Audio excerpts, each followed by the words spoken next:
بسم اللہ الرحمن الرحیم۔ السلام علیکم۔ مشہور یونانی مورخ ہیروڈوٹس نے درست ہی کہا ہے کہ مصر دریائے نیل کی بخشش ہے۔ بے شک دریائے نیل جو دنیا کا سب سے لمبا دریا ہے، مصر کی عظیم تہذیب میں بہت اہمیت کا حامل ہے۔ اس کی وادی میں لوگ رہتے بستے تھے اور اس کے کناروں پر بڑی بڑی تہذیبیں تھیں۔ قدیم مصر کے باسیوں کی خوشحالی اور استحکام کا واحد سبب یہی دریائے نیل تھا، جہاں وہ زرعی کام کر کے خوراک فراہم کر سکتے تھے۔ قدیم مصریوں کے دلوں میں دریائے نیل بڑی اہمیت رکھتا تھا، یہاں تک کہ انہوں نے اس کی تقدیس کی تھی اور اس کا پانی جسمانی اور روحانی طہارت، مذہبی رسومات ادا کرنے اور مردوں کو غسل دینے کے لیے استعمال کیا تھا۔ انہوں نے دریائے نیل کی پاکیزگی کا خیال رکھا تھا۔ ان کا خیال تھا کہ جو دریائے نیل کے پانی کو آلودہ کرتا ہے تو وہ دیوتاؤں کے قہر سے بچ نہیں سکے گا۔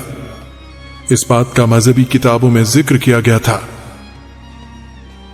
اس لیے قدیم مصری بہت فخر سے بتاتے تھے کہ انہوں نے دریائے نیل کے پانی کو آلودہ نہیں کیا۔ چونکہ قدیم مصری دریائے نیل کو زندگی کا اولین سرچشمہ مانتے تھے، اس لیے اس پر ایمان لائے تھے، کیونکہ نیل خشک سالی سے ان کی زندگی کی حفاظت کرتا تھا۔ قدیم مصری اپنی موسیقی کے آلات پر دریائے نیل کے گیت گاتے تھے۔ وہ اس دریا کے سیلاب کو بھی مقدس سمجھتے تھے، اس لیے انہوں نے اس کے لیے ایک دیوتا مقرر کیا تھا۔ چنانچہ قدیم مصری مذہبی فکر دکھاتی ہے کہ اس عظیم دریا کے پیچھے ایک روح پنہاں ہے، جس کے ذریعے زرخیزی لے جانے والا سیلاب کا پانی آ جاتا ہے، اور یہ روح دیوتا ہابی کی ہے۔ قدیم مصریوں نے دیوتا ہابی کا تصور کیا تھا کہ اس کی شکل جیسے ایک موٹا آدمی ہے، اس کا جسم مضبوط ہے، اس کی چھاتی اتری ہوئی ہے، اس کا پیٹ بہت بڑا ہے، اس کا رنگ سبز اور نیلا ہے، ننگا اور لمبے بالوں کا مالک ہے۔ وہ دیوتا ہابی کو قربانیاں پیش کرتے تھے تاکہ دیوتا ان کو سیلاب، نیکی، بھلائی اور استحکام بخشے۔ قدیمی مصر کے عقیدے کے مطابق اور وقت گزرنے کے ساتھ ساتھ دریائے نیل کی تقدیس کے بارے میں بہت سی کہانیوں کی اختراع ہو گئی تھی۔ ان کہانیوں میں سب سے مشہور داستان دریائے نیل کی دلہن کی ہے۔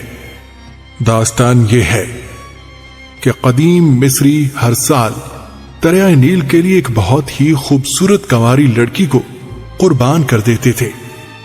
اس لڑکی کو بہترین لباس پہنا کر اور زیورات سے آراستہ کر کے دلہن کی طرح سجاتے تھے۔ پھر ایک بڑے قومی جشن میں یہ دلہن پھولوں اور جھنڈوں سے مزین جہاز پر روانہ ہوتی، جو سمندر کی سطح پر چلتا تھا۔ اس کے بعد لوگ اسے دریائے نیل میں پھینک دیتے تھے۔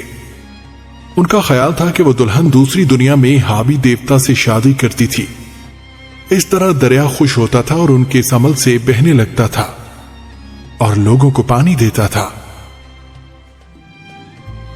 کہا جاتا ہے کہ ایک سال دریائے نیل میں سیلاب نہیں آیا، اس لیے مصر کی سرزمین پر خشک سالی آئی تھی۔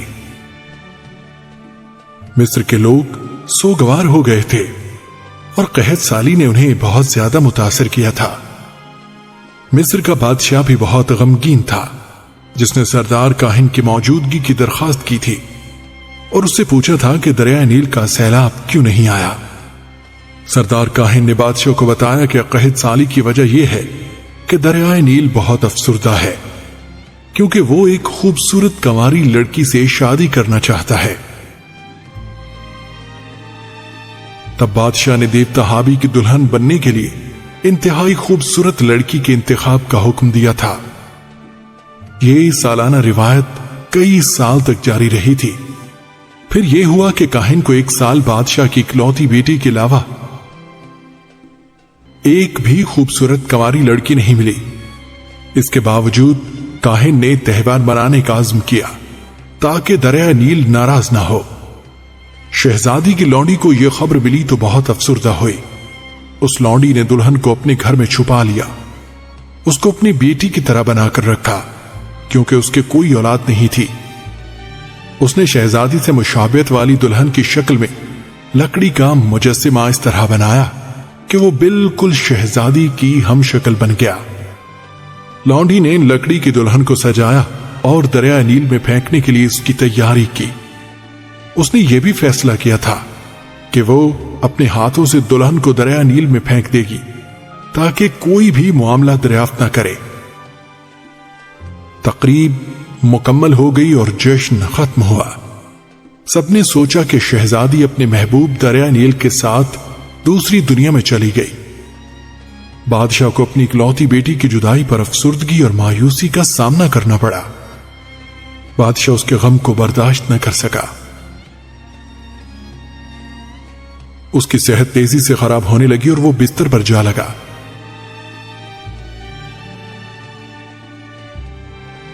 جب لونڈی نے دیکھا کہ بادشاہ اپنی بیٹی کی جدائی کے غم میں مرنے والا ہے تو اس نے اس پر ترس کھا کر شہزادی کو اس کے پاس واپس کر دیا۔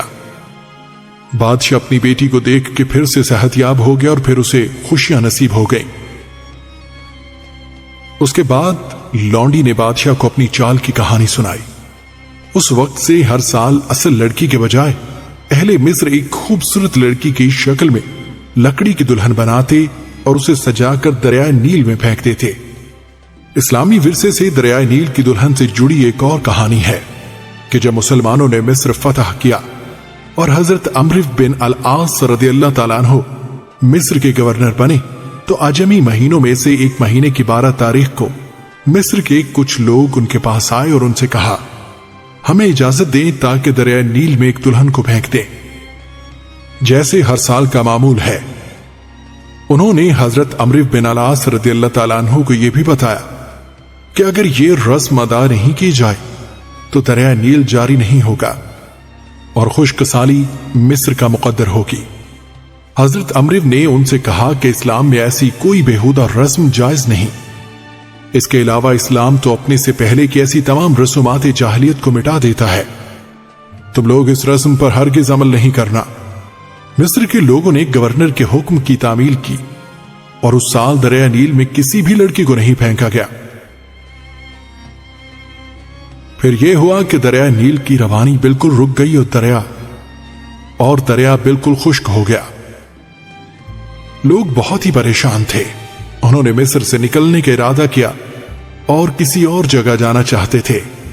حضرت عمرو بن العاص رضی اللہ تعالیٰ عنہ نے جب یہ معاملہ دیکھا تو لوگوں سے کہا کہ تم لوگ انتظار کرو اور میں اپنے خلیفہ امیر المؤمنین عمر بن الخطاب رضی اللہ تعالیٰ عنہ کو ایک خط لکھتا ہوں اور جو حکم ملے اس پر عمل کیا جائے گا۔ حضرت عمرو بن العاص رضی اللہ تعالیٰ عنہ نے ایک خط میں حضرت عمر فاروق رضی اللہ تعالیٰ عنہ کو پورا قصہ بیان کیا۔ حضرت عمر رضی اللہ عنہ نے عمرو بن العاص رضی اللہ عنہ کو ایک رقہ ارسال فرمایا اور کہا کہ یہ رقہ دریائے نیل میں پھینک دے۔ اس رقے میں لکھا تھا، حمد و صلات کے بعد اے نیل، اگر اپنی مرضی سے بہتا ہے تو نہ بہ، اور اگر اللہ تعالیٰ تجھے بہاتا ہے تو میں اللہ سے دعا کرتا ہوں کہ وہ تیرا بہنا جاری فرما دے۔ جب عمرو بن العاص رضی اللہ تعالیٰ عنہ نے وہ رقہ دریا میں ڈالا تو اللہ تعالیٰ نے دریائے نیل میں پانی بہا دیا، اور اس دن سے آج تک اللہ تعالیٰ نے اہل مصر کی اس پرانی رسم کو ختم فرما دیا۔ اب تک بہت سے لوگ دریائے نیل کی دلہن کی کہانی کو، جو فرعونوں سے منسلک ہے، ایک سچی کہانی سمجھتے ہیں، لیکن حقیقتاً اس کی تصدیق نہیں ہوتی، اس لیے اسے بے سند و بے ثبوت کہانی کہا جاتا ہے۔ مصریوں کے مذہبی عقیدے کے مطابق کہیں یہ بات ثابت نہیں ہوتی کہ وہ کسی بھی دیوتا کے لیے انسانی قربانیاں پیش کرے۔ اس کے علاوہ فرعونی تختیاں اور مخطوطے بھی ہیں جو دریائے نیل اور اس کے سیلاب کے حالات بیان کرتے ہیں، اور ان میں دریائے نیل کی اس کنواری دلہن کا کوئی ذکر نہیں ہے جسے نیل کے لیے بطور قربانی پیش کیا جاتا تھا۔ فرعونوں کے شعراء اور ادباء نے اپنی تحریروں میں دریائے نیل کی اس دلہن کا ذکر نہیں کیا ہے۔ دریائے نیل کی دلہن کے خیال کی حقیقت یہ ہے کہ اہل مصر دریائے نیل کی تقدیس کرتے تھے اور ایک خاص دن اس کو مناتے تھے۔ اس عظیم دریا کے اعزاز میں سونے کے سکے اور زیورات اس میں پھینک دیتے تھے اور سیلاب کے وقت میں بھی اس میں سونے، کانسی یا مٹی سے بنی ہوئی دلہن کو پھینک دیتے تھے تاکہ اس کی نیکی اور بھلائی خوب ہو۔ بہرحال دریائے نیل کی دلہن ایک داستان ہے جسے اب تک اہل مصر دہراتے ہیں۔ مصر کے شعراء اور ادباء نے بھی اس کی بابت لکھا ہے۔ مختلف فلموں کے ذریعے بھی اس داستان کو دکھایا گیا ہے۔ فرعونوں نے اہل مصر کے لیے بے شمار تہوار اور رسم و رواج چھوڑے تھے، لیکن ان میں سے کچھ تہوار مختلف ادوار میں یا تو ختم ہو گئے یا غائب ہو گئے، اور کچھ ابھی تک بھی جاری ہیں، جیسے دریائے نیل کی دلہن کا تہوار ہے۔ مصر میں اب تک لوگ 15 اگست کو یہ تہوار مناتے ہیں اور اس کا نام دریائے نیل کی وفاداری کا تہوار ہے۔ دعا ہے کہ اللہ تعالی ہمیں اسلامی روایات پر عمل کرنے اور اسلام مخالف چیزوں سے بچنے کی توفیق عطا فرمائے۔ آمین یا رب العالمین۔